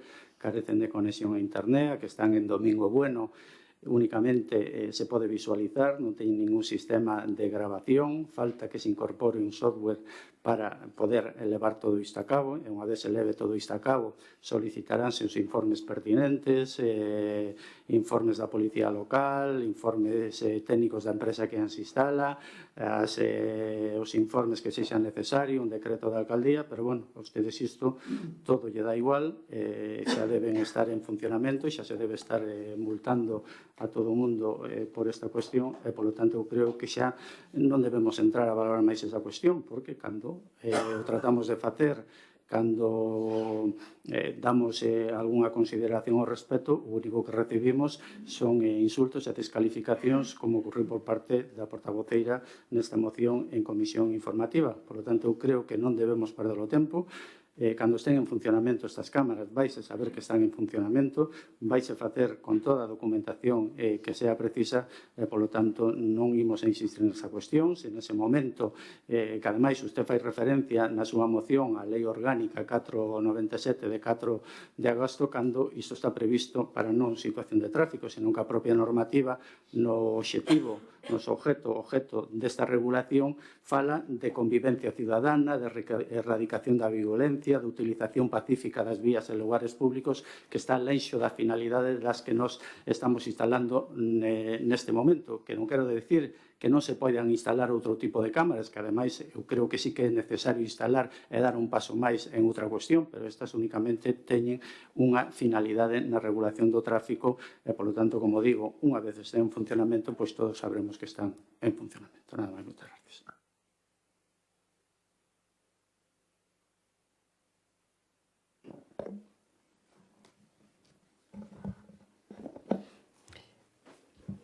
Bueno, eu creo que o que non dá igual é actuar desta maneira, Carlos. Si se colocan uns dispositivos como estes en distintas zonas do Porriño, hai que colocalos para unha finalidade. E hai que colocalos tamén atendendo a un propósito que, se é necesario ir para iso, pois empezamos a casa por abaixo, pola cementación, e motivamos o porqué, creamos e elaboramos unha ordenanza, o regulamento para este fin, e logo colocamos os dispositivos e ponemos a funcionar e facemos a divulgación necesaria. Podemos estar diante dun caso, como non é o primeiro, donde temos algún tipo de subvención para unha finalidade como esta, e para cumplir plazos, collemos, instalamos, sacamos a foto, mandámosle, cumplimos a subvención e temos o reintegro do diñeiro subvencionado. Bueno, se fose o caso, dicilo. A ninguén se lle escapa que ese tipo de dispositivos, sexa no ámbito privado ou no ámbito público, ten que estar regulados. E o Concello ten a obriga de regular a través dunha ordenanza, decir como se controla e para que sirve, onde está a custodia, onde están as imaxes, todo iso ten que estar. Non é suficiente dicir colocaron se non funcionan. Xo faremos no futuro. Non é suficiente, iso non é serio. E sábelo ben. E como abogado que eres, eu vou poñer un exemplo a efectos de que se funcionasen e tivese grabado e a policía, o que estea ao frente e tiña poder para sancionar, sanciona ou leva ao xulgado a algunha persoa que as probas son ese tipo de imágenes que poden gravar no suposto caso. Poder gravar, pois vostede anularía ou pediría que se anulasen as probas se fose solo o soporte destas cámaras, se non está regulada e avalada por ningún ámbito legal. Por tanto, fagamos as cousas ben. Nós non somos moi partidarios de que se controle a través de cámaras o espacio público. Pode haber algún caso concreto motivado que sexa necesario para mirar o que pasa. As cámaras non regulan tráfico, miran o que pasa en cada zona e pode servir para sancionar algún tipo de vehículo que se salta a sinalización que hai, vertical e horizontal. As cámaras por si solas non regulan tráfico. Poden regular, están ligadas a outro tipo de dispositivos como son os semáforos ou outro tipo de indicacións que afectan a circulación e o tráfico. Pero iso é un couso moito máis complexo. Pero que sí é certo que o que discutimos non é iso, nin cuestións técnicas, se son de 180 grados ou non son 180 grados ou son fixas. Non discutimos iso na moción. Na moción discutimos que este dispositivo necesita unha regulación expresa. A día de hoxe carecemos dela. Non nos basta e non nos conforma decir que xa o faremos no futuro. E a xente xa saberá para que son e que van a facer. Non nos basta, non é serio esa resposta que estades dando á moción. Nos o que pedimos é que se colocaron por esa finalidade de non perder un diñeiro, pois van estar colocadas. Que a xente saiba que nos están grabando. Agora, antes de ningún acción máis, ten que haber un regulamento, ten que haber algo que controle e saibamos todos e todas para quen, en que departamento, que duración, todos os aspectos técnicos que ten que haber ilegais respecto a ese tipo de dispositivos na vía pública. É o que se pide, non é outra cousa. Non votamos a favor da moción porque esa é a finalidade. Nos vamos a valorar, e digo, cuestións técnicas de ningún tipo.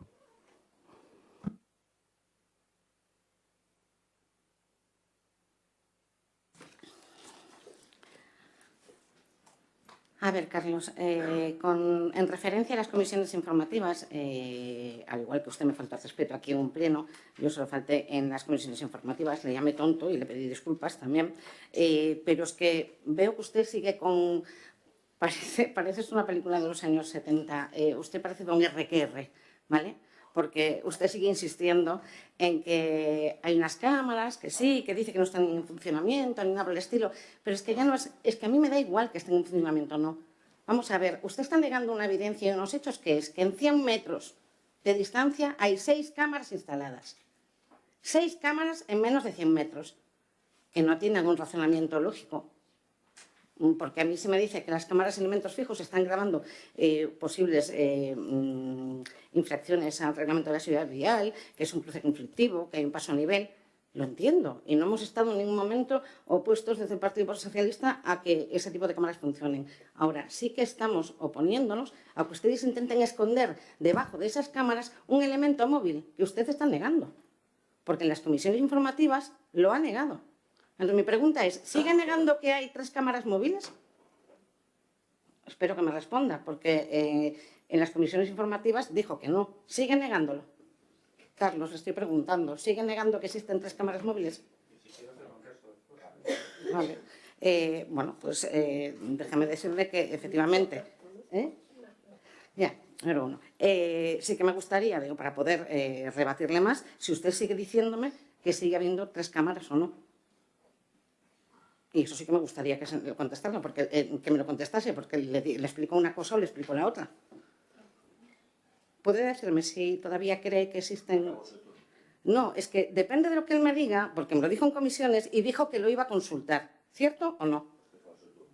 Claro, pero es que no me está respondiendo. Él dijo el otro día que iba a consultar lo que estaba diciendo. Y me encuentro con que ahora, respondiendo a esta moción, no hace alusión a ello. Entonces, yo sí que me gustaría que me respondiese si todavía piensa que existen esas 3 cámaras o no, o sigue diciendo que no.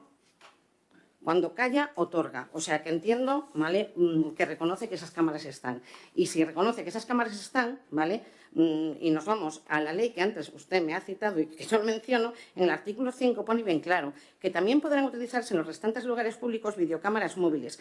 La utilización de dicho uso corresponderá al máximo responsable provincial de las fuerzas y cuerpos de seguridad, quien atenderá a la naturaleza de los eventuales hechos susceptibles de filmación, adecuando la utilización del medio a los principios previstos en el artículo número 6.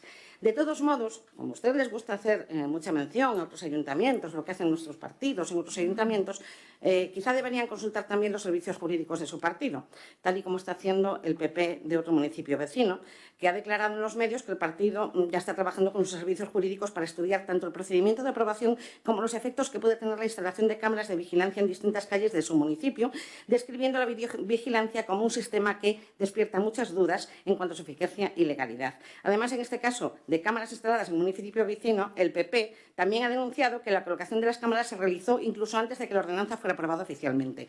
O sea, que ustedes, como partido, en unos ayuntamientos piensan unas cosas y en otros ayuntamientos piensan otras, ¿vale?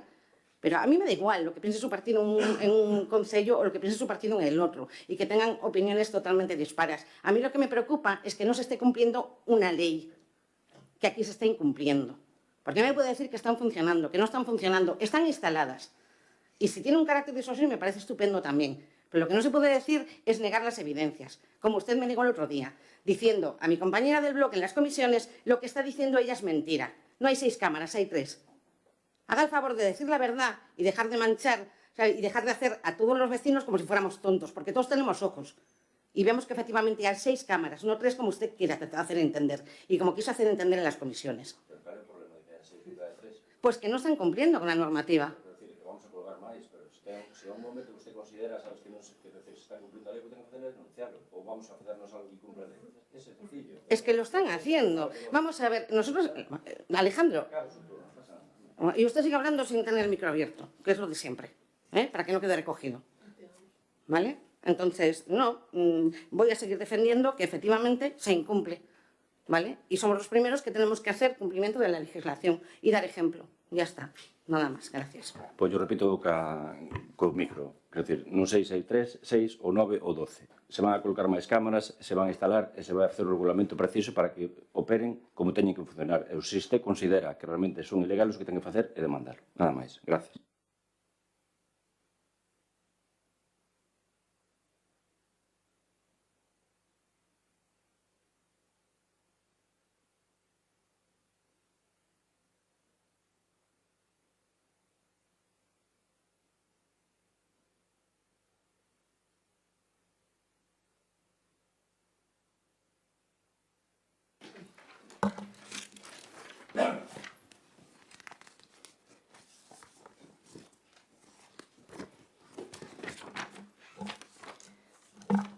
Bueno, logo paso, Paula, paso xa a copia da moción.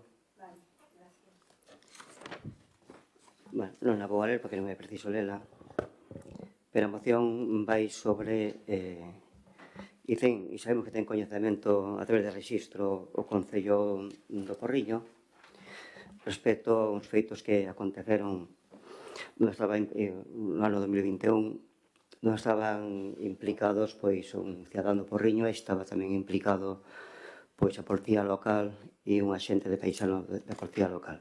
Ben, aí temos coñecemento que se deu traslado de 2 sentencias e un auto xudicial donde declara xa con firmeza que este axente local, que na actualidade que actúa de paisano, que na actualidade ostenta a xefatura da Policía Local, o señor Daniel Rodrigo González, pois, según di a sentencia, que actuou que non estaba para actuar de forma legitimada para facer uso, para facer un cacheo a esta cidade de Porriño, Mohamed Salén, e que a súa actuación foi realizada fora da especial protección que a lei recoñece aos axentes por ser ilexítima ou non estar dispensado para poder actuar sen uniforme o carácter de autorización expresa para iso.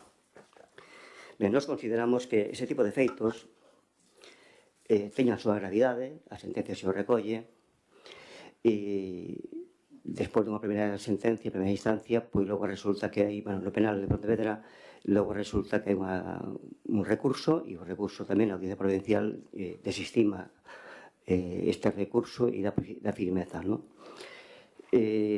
Nos consideramos, e non me vou estender moito máis, que este tipo de actuacións, recollida xa con esta sentencia, teña a súa gravidade, e o alcalde ten a potestade, a través de decreto, de decidir que actúa como xefe de policía local, porque é un cargo de libre designación, e nós o que solicitamos a alcaldía son 3 acordos. O primeiro acordo sería que, de tal maneira que decreta o nomeamento como xefe de policía, instamos a que o pleno acorde o cese de Daniel Rodrigo González como xefe da policía local.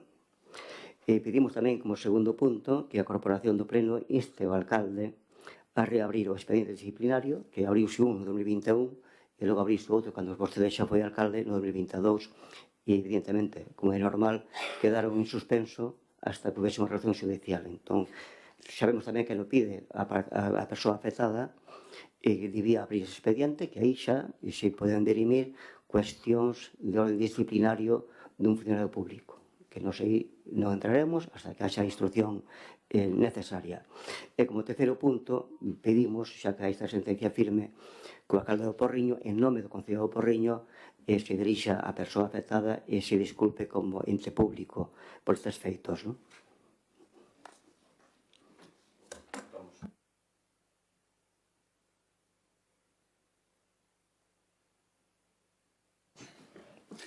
Ben, en relación a esta cuestión, cando se fai unha moción deste tipo, o conveniente sería dar toda a información e toda a documentación completa.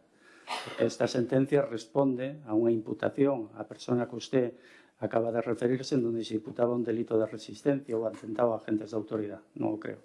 Efectivamente, esta sentencia ditada polo xulgado penal número 2 absolve a esta persona, que é confirmado pola Audiencia Provincial de Pontevedra.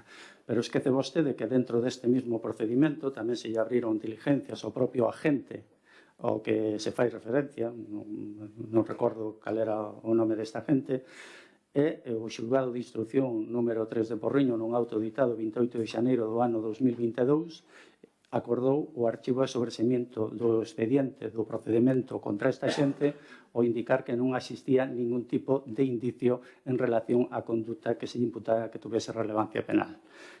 Este auto do xulgado de instrucción número 3 de Porriño foi confirmado pola sección número 4 da Audiencia Provincial de Pontevedra, creo que foi o 22 de marzo dese mesmo ano 2022, en donde reitera a argumentación dada polo xulgado de instrucción número 3 de Porriño e volve a indicar que non existe indicio algún de que a conduta imputado a xente pois tuvese relevancia penal en relación aos feitos que se imputaban, que creo que eran lesións e un delito de detención ilegal.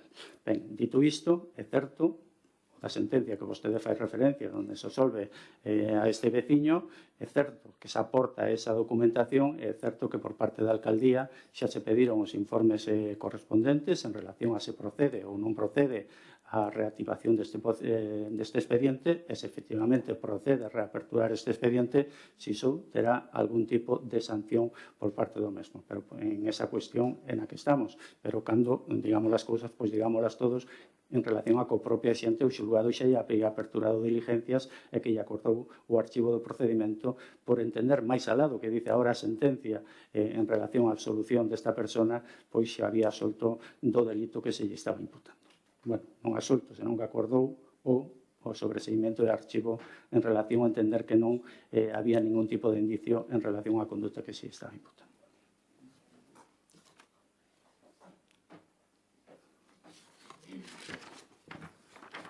Bueno, desde el Partido Socialista, nosotros lo primero que vamos a hacer es hacer mención a esta respuesta que nos ofrecen hoy a la pregunta que hicimos en el pleno pasado, que era si se había iniciado apertura de expediente a la agente de policía que practicó una detención ilegal a un vecino en Oporriño, tal como quedó acreditado en sentencia judicial. La respuesta es: o asente da Policía Local o que fai referencia á pregunta non practicou ningunha detención ilegal e, de feito, o procedimento que se tramitou contra o mesmo foi arquivado inicialmente polo xulgado de instrucción número 3 de Oporriño con data 28 de 1 de 2022 e posteriormente confirmado pola sección número 4 da Audiencia Provincial de Pontevedra con data 22 de 3 do 2022, constatándose en ditas resolucións judiciais a inexistencia de indicios que permitan atribuirlle tales feitos. Eu non entiendo por qué me contestan con esto. ¿A dónde vas? Manzanas traigo. Porque me contestan con esto cuando al final hay una sentencia en firme. Eso para empezar. Entonces, ¿a qué viene responder con esto? No estáis respondiendo a lo que se os pregunta. ¿Se le va a abrir expediente, sí o no? Es que no contestan lo que se les pregunta. Después, ustedes parece que tienen que esconder y no quieren que se hable de este asunto, porque metieron por registro, la familia de esta persona han metido por registro un escrito con una copia de la sentencia pidiendo que se le dé copia a los miembros de la oposición de esta corporación. Ustedes no han facilitado esa sentencia a los miembros de la oposición. Eso consta por registro y no nos han dicho nada al respecto. Entonces, para empezar, ya no sé a qué viene que quieran esconder este tema, ¿no? Por algo será. Después, una vez que queda acreditado, efectivamente, que este chico no tenía por qué haber sido detenido, una vez que queda acreditado que este agente no tenía por qué actuar de paisano porque no estaban autorizados para ello, vamos a seguir tapando todo lo que hace antirreglamentariamente a la policía local? ¿Hasta cuándo vamos a seguir tapándoles estas cosas? ¿Hasta cuándo vamos a seguir salvándoles el culo? ¿Hasta cuándo vamos a seguir desoyendo las quejas vecinales sobre las malas actuaciones de la policía local? Los excesos de cometido, los excesos de funciones que no les corresponden. Ustedes sigan tapando y sigan tapando, a ver si la bola cada vez se va haciendo más grande y más grande. Y si quieren nombramos aquí más expedientes. Y nombramos expedientes de compra de ciertas autocaravanas, con muchas irregularidades, por eso está en el juzgado ya. Pero eso no les interesa, ¿verdad? Eso no les interesa. Son muy concisos con sus respuestas, dignas de llevar a la sede judicial y decir esto es lo que nos dan sin firmar. Muchas gracias. Eu creo que o Carlos lle dixo perfectamente que o expediente se abrirá cos informes correspondentes. É o que está facendo este goberno municipal. É o que vai a facer. Quero dicir, nadie vai a negar nada. Se temos que pedir desculpas, non sei que non tendrá que pedir, pero tendrá que pedirlas. Se foi así, pero o ditará o que teña que ditar. Pero cos informes correspondentes, usted sabe o que abre un expediente un funcionario. Vostedes dixeron que lle iban a abrir cando estaban gobernando, non se mirou nada, non fixeron nada. Todo o que están pedindo ahora, cando estaban gobernando, non o fixeron para nada. Isto... Usted non estaba, estaban os outros, usted non estaba, claro. Pero estás bueno, non se pode abrir un expediente sin abrir sentencia. Bueno, quen dixo que non se poden abrir expedientes? Non hai investigacións? Ahora sí. E que dice a sentencia? ¿Me explica? Pero vamos a ver, a sentencia para empezar, espera un momento, me hizo un momento. Dame un turno que te explico todo. Estoy diciendo que eu teño valentía ninguna, pero deixe-me acabar. Pero se relaja, usted tranquilo. Pero está tranquilo, xo ten a turno. Pero mire, vostede atendeu... Pero vostede me deixa falar a min. Estou dicindo que vou darlle o turno. Pero por que me chaman con... Mira...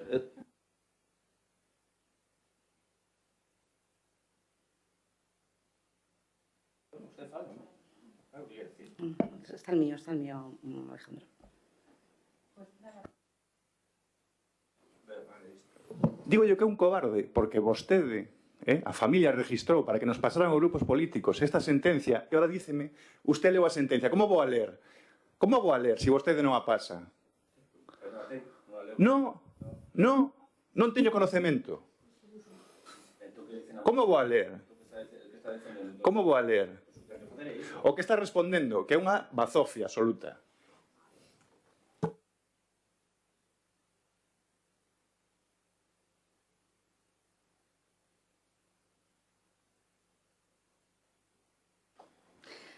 A ver, si es cierto que se está abriendo expediente, ¿cuesta tanto contestar realmente? Pues sí, se le ha abierto expediente. O sí, se están analizando las causas por las que abrirle el expediente o la posible sanción.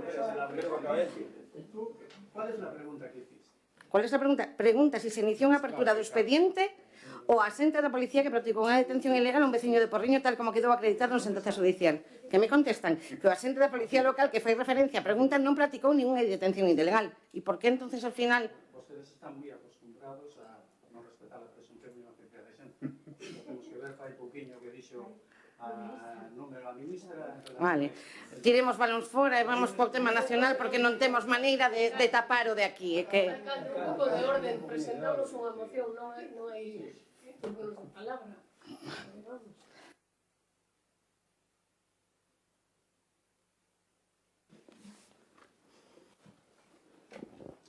Ben, o Benegal non está aquí para decir se hai responsabilidades penais dun axente ou deixa de habelas. A moción é clariña, moi clariña. E estamos diante de decisións políticas. E é no que non queremos centrar. E a moción céntrase niso. Nin describimos para nada os feitos, só describimos que hai unhas resolucións judiciais, unhas demandas judiciais, un auto con firmeza que di claramente o que lin. Claramente. Eixo non é discutible. Pero non te a valorar se se arquivaron unhas diligencias penais de primeira instancia ou non. Non andamos a valorar esas cuestións. Nin andamos a valorar como pode acabar se se abre, que los que entendemos co expediente que se ven no seu día, 2021, fixante referencia, logo non saiu para adiante, abriuse un novo no 2022, e quedou tamén, por as mesmas razóns co anterior, en suspenso, pendiente de resolucións judiciais, nós tampouco vamos a adiantar ou a decir como debe concluir ese expediente disciplinario se se abre. Nós consideramos que se debe abrir o expediente disciplinario, haberá unha instrucción, un secretario, imparciais, quero dicir, que non teñan vinculacións cos afectados ou cos implicados, e logo se espera en que chega ese expediente disciplinario, se hai suspensión de emprego, soldo, o que haxa, ou se arquiva. O BNG non entra nesa cuestión para nada. Ni estamos pedindo que haxa que cesar como axente, que iso ten outro procedimento en función dese expediente disciplinario. Estamos diante só dunha petición moi clara que é que a xefatura da Policía Local está ostentada por esta persoa implicada, o señor Daniel Rodríguez González. O axente implicado nesa detención non é Daniel. Estás cometendo un error, eu creo que debe rectificar. A persoa que practicou esta detención non foi Daniel. A detención non se produciría se Daniel non tuvera esa actuación improcedente, evidentemente. Estás equivocado, sí. Bueno, vamos a ver. Si estamos equivocados, rectificamos. Non hai ningún problema. Non hai ningún problema. ¿Cuál é o error? Non. Outra cousa, sabes, que non se dá a parte, que a mí me parece mal tamén que se dá a parte. Non se deu. O que di o Partido Socialista é que non se deu. Non se, vamos a ver, eu tiña esa información, se a recollí mal é outra cousa. Agora, o expediente debe abrirse e debe actuarse. E debe actuarse. E que se conclúa, podría que concluir. Vale.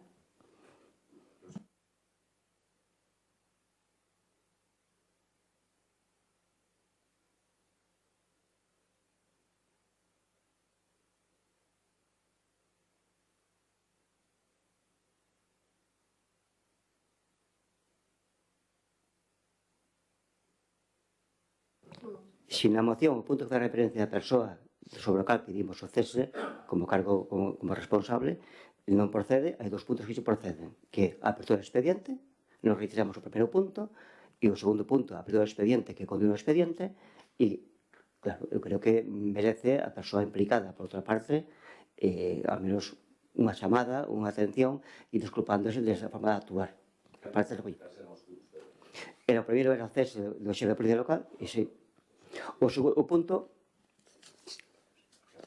é que se abra o expediente, digo, que se volva a abrir o expediente, digo, que sería, non é que se abra, está aberto, que se continúe o expediente que se abriu no seu momento que deu un suspenso, e o terceiro punto, que agora ven sendo o segundo, sería que se pida desculpas a esta persoa implicada nestes feitos.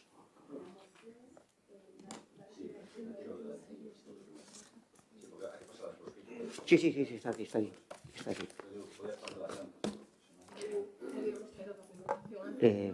Vamos a ver, podo pasarlas antes. Sabes perfectamente, Alejandro, que o procedimento de urxencia ten o que ten, e pasámoslas, e non hai ningún problema. O debate darse igual, e aquí hai, e saiu no debate que a persoa que rexiza e pon coñecemento do Concello estas resolucións judiciais e pide de forma expresa que se traslade aos grupos políticos, nos esperábamos a que nos chegase, e non chegou nada. Bueno, Alejandro, se vostede non sabe dese entrar por registro, que ten a súa gravedade, pero pode non sabelo. Non sei, Alejandro, non se lee o registro. A parte, ese registro non, pero vostede sabe, igual que sabemos os demais, que o registro, cando se distribuye a distintos departamentos, ten concelleiros delegadas, e boa parte dese registro vai en copia a cada responsable político, vai. O goberno municipal ten coñecemento desa petición expresa, que a ten. Non discutamos sobre iso. Non, claro. Pois xa está. Pois entón esperamos que nos dé traslado de toda a documentación que presentou esta persoa aos grupos políticos. E nós seguimos mantendo a petición, unha, que se reabra o expediente, que se siga o expediente, que se nomea instructor e secretario pode concluir. E eu creo, e sigo dicindo, as disculpas como responsable do Concello debe efectualas.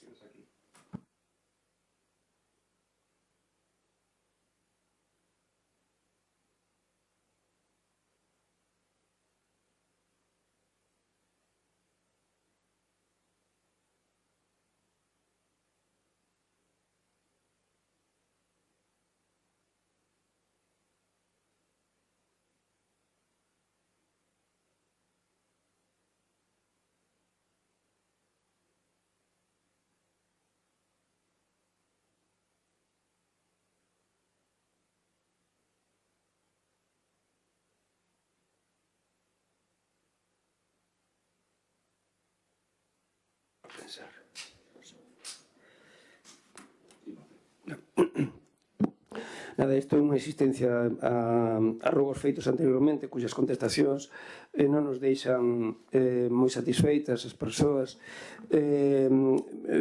Isto ten que ver, a contestación supoño que será a túa, Antía, dos contedores marróns, non?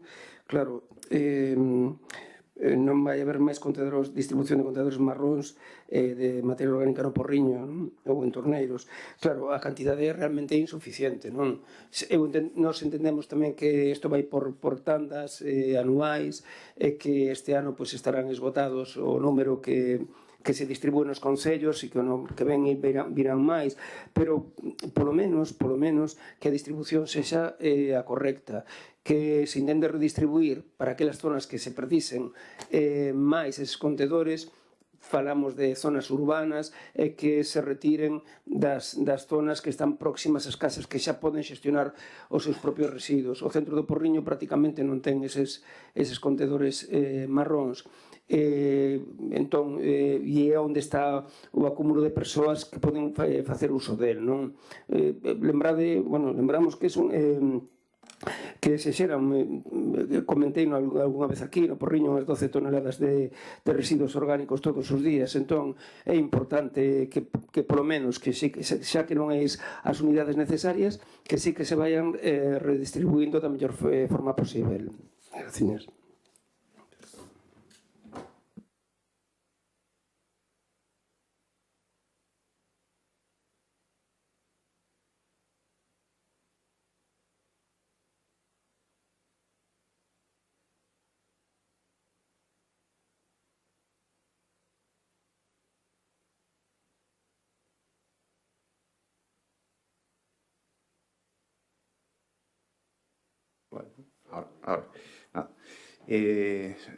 A pregunta vai sobre a mesa local de saúde que se constituiu xa fai máis dun ano.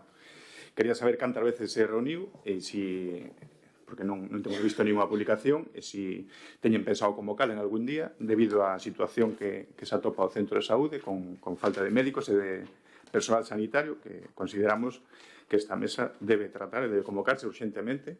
É unha pregunta xa. A segunda pregunta é se a Comisión de Seguimento do Plan Antifraude dos fondos Next Generation se reuniu algunha vez, cantas veces se reuniu, xa que, de feito, se non se convoca ni se reúne, pode dar lugar a pérdida da subvención. E despois a terceira vai sobre o soterramento da vía do tren, e nos preguntamos se recibiu algunha maqueta sobre este proxecto, incluindo xa o enlosetamento superior que vostedes pedían, e por que non se expón ao público de haberse recibido.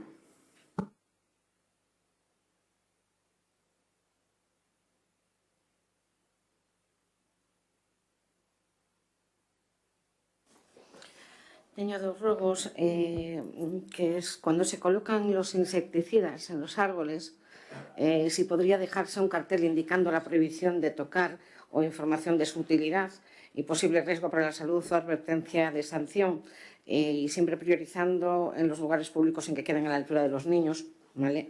Esta pregunta viene porque hay quejas vecinales diciendo que ha habido niños quitando esas trampas insecticidas que se ponen en algunos árboles, ¿vale? Y no deberían de estar al alcance de los niños, y en caso de estar al alcance que haya una señal que especifique y aclare lo que es, ¿vale? Porque muchos a veces tocan sin conocimiento de lo que es y no saben que hay insecticidas o productos que pueden ser nocivos para la salud en ello. Entonces, un cartelito que advierta, ¿vale?, de esta situación o de esta circunstancia no estaría de más.